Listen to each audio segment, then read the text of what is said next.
The Denver Nuggets beat the Miami Heat 104-93 in Game 1 of the NBA Finals, and needless to say, it looks like I predicted it. In all seriousness, I was kind of eerily accurate other than the score about what would happen in tonight's game. A couple headlines I want to talk about tonight are Caleb Martin, Max Strus, and the rest of the Miami Heat's shooting struggles.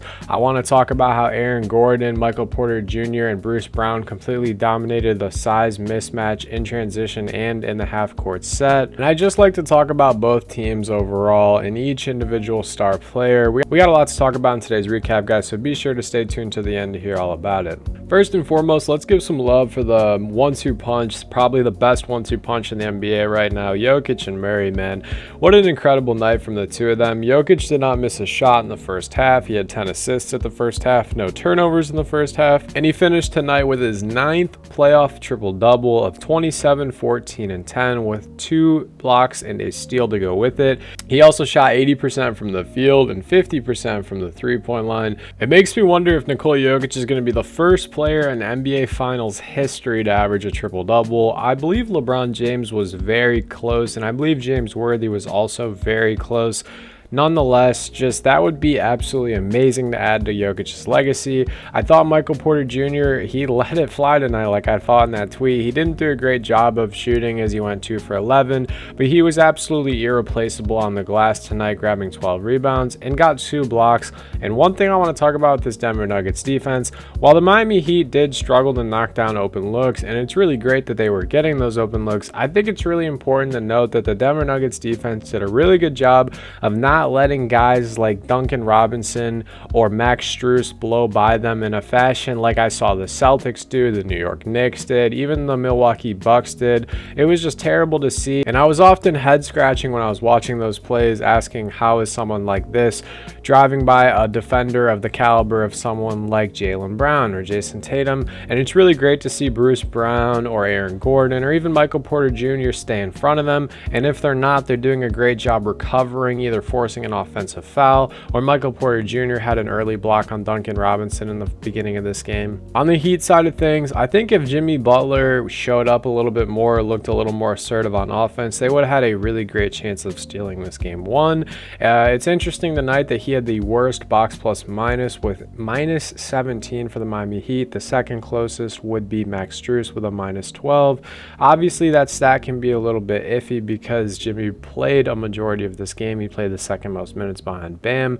And speaking of Bam, I'm really hoping next game we see this assertive version of him. Tonight he finished with 26 points, 13 rebounds, 5 assists, and only 1 turnover tonight. I thought Bam did a really good job of getting to his spot. If Jokic was lacking a little bit and dropping off and kind of letting them try to go body for body, I think Bam did a really good job of showing that he has an excellent elbow jumper. He even took a little Tim Duncan bank shot in the middle of this game, which I thought was absolutely amazing.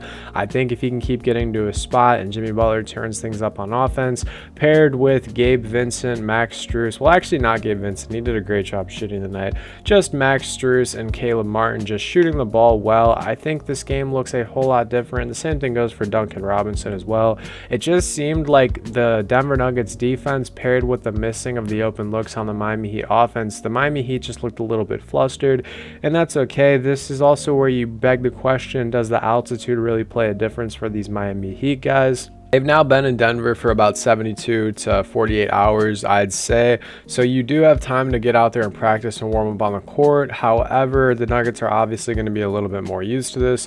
However, the Miami Heat did shoot 33% to the Denver Nuggets 29% from behind the arc tonight in game 1. All in all, this was just a very intricate game, and I'm really just proud. I would say outside of Jamal Murray kind of going off in that first half and Nikola Jokic having his amazing game, I would say the 2 MVPs for this one for the Denver Nuggets, the guys I got to give my flower to the most are, like I said, Aaron Gordon and Michael Porter Jr. I thought Aaron Gordon did a really great job showing the mismatch in size. They were doing a great job, the Nuggets team as a whole, hunting Gabe Vincent or Max Strus down low and just letting AG get to work early on the block because he is big enough to guard and dominate 1 through 5, especially when the 5 isn't someone who's that big like Bam Adebayo. I believe he's 6'10 or 6'9, and Michael Porter Jr. just did, like I said, a really good job of defending, stepping it up on that side of the ball, and grabbing those rebounds and helping things move in transition. I think the Denver Nuggets do such a great job of playing transition offense. It's something you can't really put a price on, and Coach Michael Malone has done a great job of keeping his guys honed in.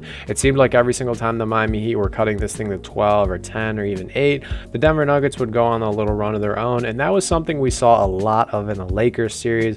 Whenever the emotions started to get, leveled out, and the opposing team, the road team or the home team, depending if they were on the road or not, when they would start surging and making a little bit of a comeback, the Denver Nuggets never got emotional. They never got in a situation where it felt like their backs were against the walls. It felt like they know they're the 1 seed in the West for a reason. It felt like they know they swept the Lakers for a reason. It felt like they know they beat the Suns as underdogs for a reason. They handled the first round matchup for a reason.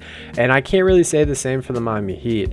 What's interesting about this Miami Heat thing, and I was talking to my brother about this today, every single series people say, the Miami Heat, they're not going to beat the Bucks. Me included. I even said the Miami Heat, they're not going to beat the Knicks.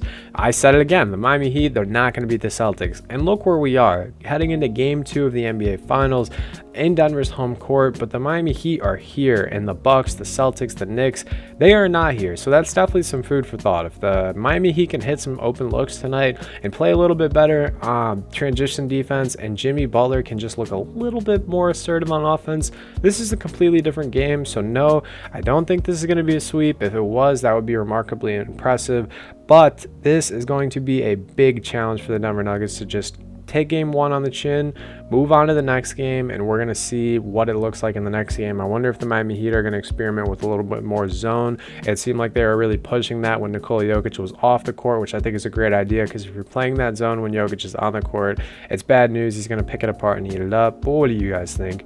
How is this game 1? Are you excited for the rest of the NBA Finals? Let me know all that in the comments below. If you made it this far, I appreciate your support as always. Have a great rest of your day. Stay happy, healthy, and blessed. Peace.